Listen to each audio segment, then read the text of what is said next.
everyone! Ayan, update tayo sa ating Chinita Princess.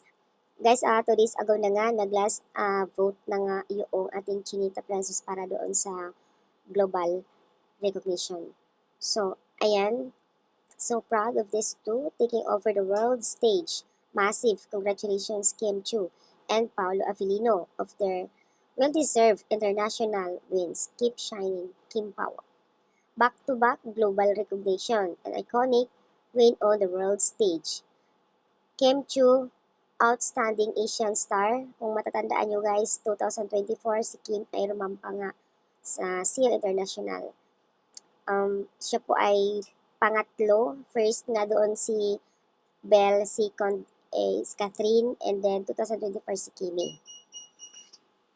So ayan, congrats. Samantala, hindi nagpapahuli na nga si Paolo Avellino.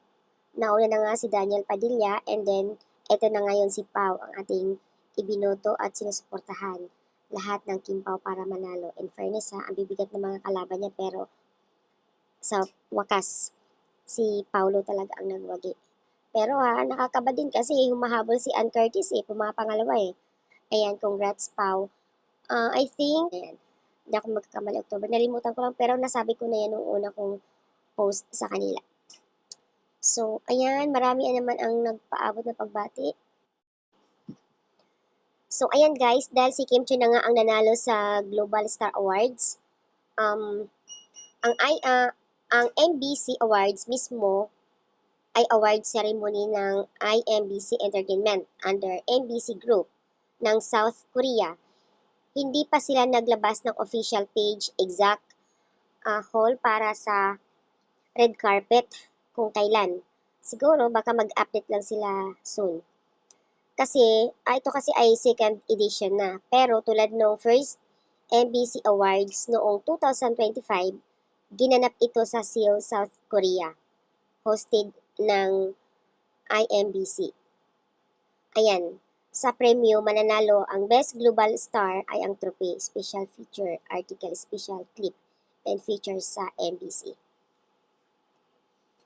Nag-last voting nga ay August 9, kaya ayun na nga po ang pinagpupuspusan lahat ng Kim Pao para dito. So finally, nanalo na nga ang ating Chinita Princess. Sana doon gaganapin sa Seoul International, Korea, kasi nung first awards doon din. So ito na nga, itong pangalawang pagkakataon na ngayon na si Kim Chiu. Ang last, I think, Philippine first time si Kim Chiu So, ayan guys, ang update.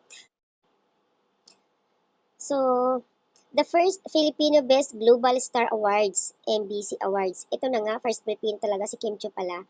Kasi nung una, na nagkakaroon ng Star Awards, Global Star Awards, Korea or Japan yung nanalo. So, second time na ngayon, si Kim Chiu ang nakakuha. Ang galing, no? Kaya, congratulations sa lahat ng mga Kim Pao, grabe. Winner of the Best Global Star, Kim Chiu. And HDA naman si Pao, o diba? Ang galing, ang saya naman kasi buong Kim Pao talaga as in effort para dito. Best talagang support ang buong mga Kim Pao Ladya.